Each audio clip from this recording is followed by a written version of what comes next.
Excuse me for a second. Pops on the mic. Can we stop all the booing and let these guys play? It's got no class. It's not who we are. Knock off the booing. What prompted the plea to the fans to stop booing Kawhi? Well, I think anybody that knows anything about sports, you don't poke the bear. It's unfortunate, fans think they can say whatever they want. I'm not going to say it now because it's not appropriate, but I'm just protecting myself. Fans kind of have the right of way to kind of say whatever they want, but like I told you, any disrespect to me, my family, I won't allow it.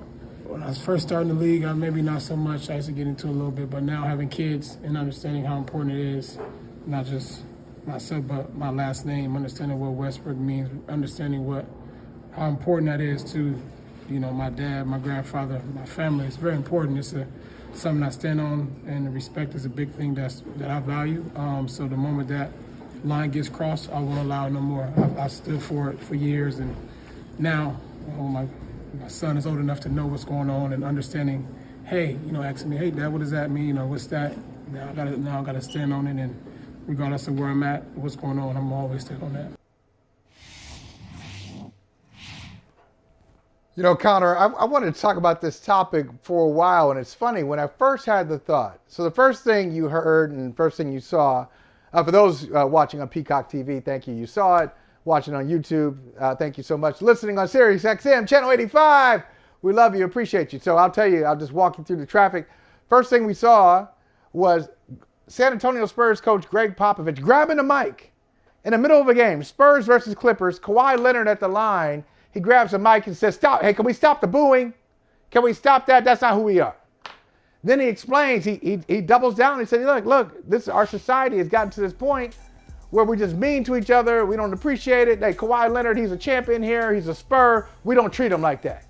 A classy guy, good guy. Then you had Russell Westbrook last night. A fan, according to Westbrook, says something that crossed the line. And so he's like, I'm not going to take this from a fan. And they go back and forth.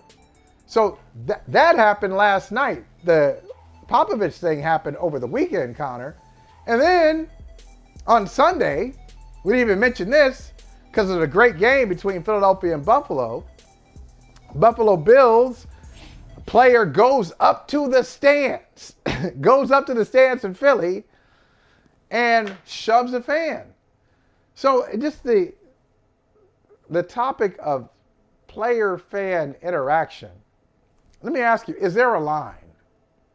You're in New York, yeah. I'm in Boston. Yeah, you're in New York, I'm in Boston. Now, these are not easy places to play. And a lot of people where we are in the Northeast, they're like, what line are you talking about? We don't really know about a line, but is there a line? And if so, what is it? There's a line. And I think it's so, all over the place because, number one, as we show the Bills situation, fans of football games are typically further away from players. Like basketball it can be an intimate setting, especially when it's quiet. I mean, you have literally fans sitting on the court, which is always, it seems more wild to me than we realize. But I mean, obviously there's a lot of financial aspects of that. The football one, as tough as it may be, unless they throw something at you, you probably want to let this one go. It's just not a good look for the players. But when you look at basketball, I think it speaks more about the lack of security. I mean, if a fan is that close and they are saying things completely out of line, and you saw Russ pointing to him initially, and security came over, they looked confused. That's a poor job. That shouldn't be allowed to go on. You buy your ticket, and you have your right to be frustrated, boo, which is going to bring me to Pop in a second. Those things are fine. To be disrespectful, this is a human being element here. I don't get the benefit of that. And some people will say, well, you can say whatever you want when you get an admission.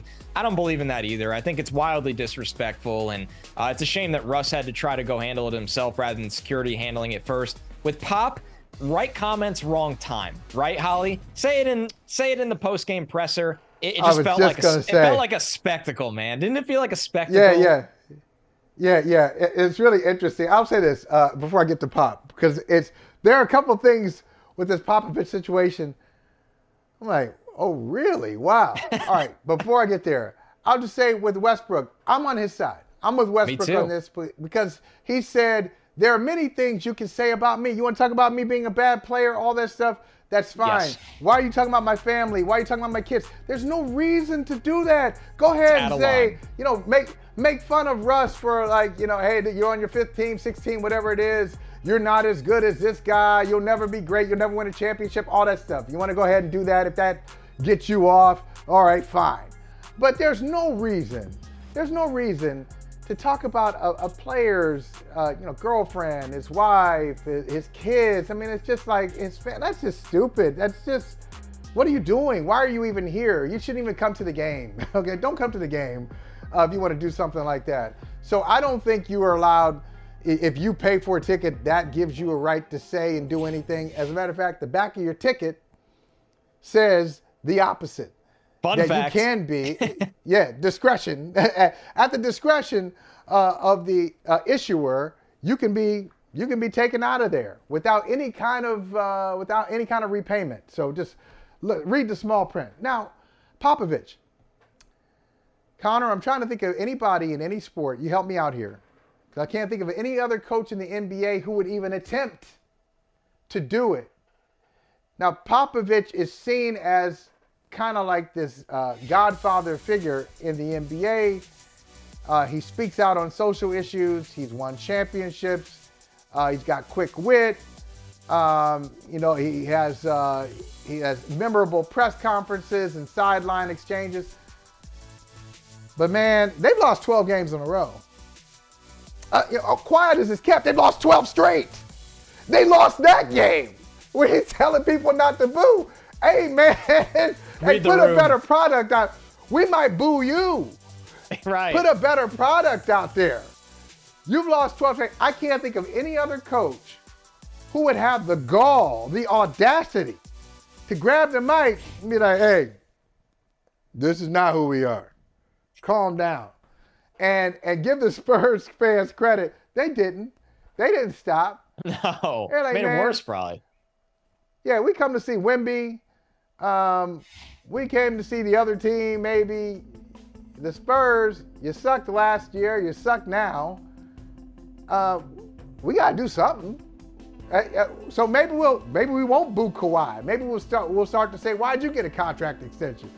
The only thing I can think of, this is I'll never forget this. This was way back, and it was funny. It was like, this is a performative thing. Sam Weish, when he was coaching the Bengals, they were playing the Browns, the Battle of Ohio. He grabbed the mic when people in Cincinnati were throwing stuff on the field. He said, hey, cut it out. You don't live in Cleveland, you live in Cincinnati. We don't do that here. And the crowd went, yes, Cleveland sucks. That's playing to it like a wrestling character. Right. That's the only way you can do it. That's the only way you can pull it off. He nailed it. Hey, thank you for watching Brother from Another. If you haven't hit that subscribe button, go ahead and do that now. Don't forget, you can catch us 3 to 4 weekdays on PeacockTV.com and on Sirius XM Channel 85.